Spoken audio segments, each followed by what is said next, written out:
All right, y'all. We're going to actually start in Jonah 1:1. We're going to back up. It says, "Now the word of the Lord came unto Jonah, the son of Amittai, saying, Arise, go to Nineveh, that great city, and cry against it for their wickedness. It comes up before me. But Jonah rose up to flee unto Tarshish from the presence of the Lord, and went down to Joppa. And he found a ship going to Tarshish.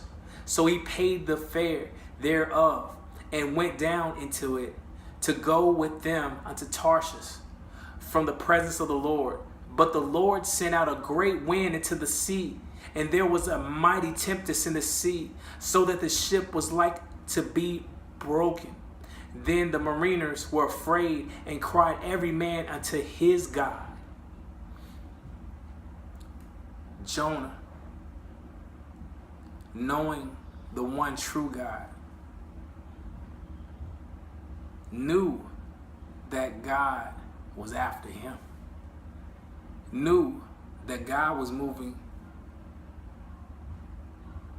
But these men, they don't know God. All they know is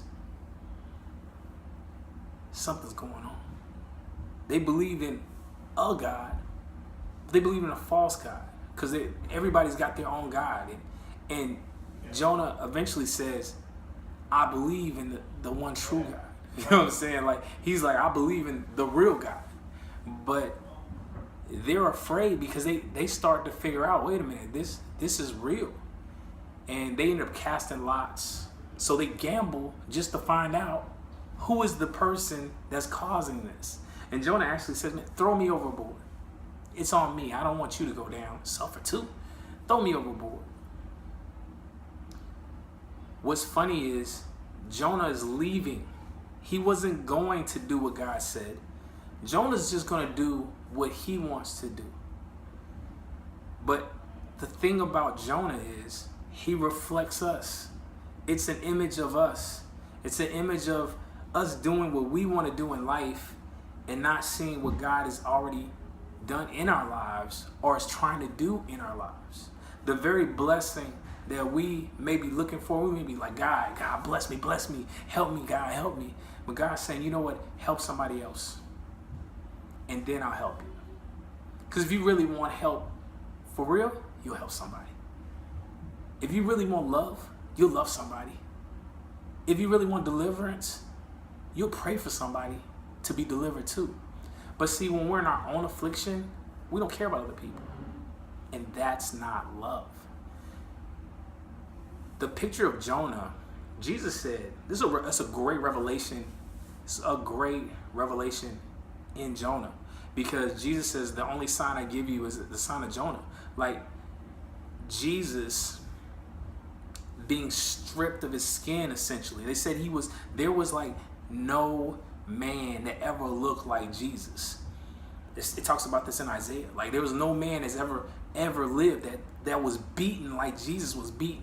Like, his skin was stripped off. You didn't even know if he was a human.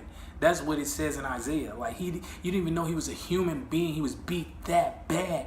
Like, people, when you look at pictures of Jesus, he got little hits right here, little scrapes right here. It look like somebody drew him at Comic-Con or something like that. You know what I'm saying? Like, a little lash. You know what I'm saying? But I tell you what, you couldn't identify who he was. You didn't know who he was. He looked that bad. He took things that people would not even imagine. But some of this is a picture of what Jonah dealt with. I don't know if you've ever thought about it, but Jonah was he was basically taken up by this great fish, a whale of sorts. You know, who knows? Was it a whale or a fish? It doesn't matter. God created a fish to take him, right? So he's in the belly of this fish, right? And you got to think about being in a belly. The acid is breaking your skin down. So that picture, wait a minute, Jonah, Jesus, is starting to kind of come together, right? Jonah says he was in that belly for 3 days, right? And then he comes out when he starts to thank God. He remembers his holy temple. He thanks God. And then he comes up out because God causes that fish to spit him out, right? But then Jonah's like, you know what? I don't even understand all this. I don't understand why I had to go through this, because God, you're so rich in mercy. You know what I'm saying? But let me read this for you. Let's hit Jonah 3:3. So it says, and Jonah arose and went unto Nineveh according to the word of the Lord. Now Nineveh was an exceedingly great city of 3 days' journey. 3 days for Jesus. When he died, he came back up. 3 days it took him. And Jonah began to enter into the city, a day's journey, a 3 days journey. And he cried and said, yet 40 days, and Nineveh shall be overthrown. So I'm thinking right now, the revelation of Jesus being in the desert for 40 days, right?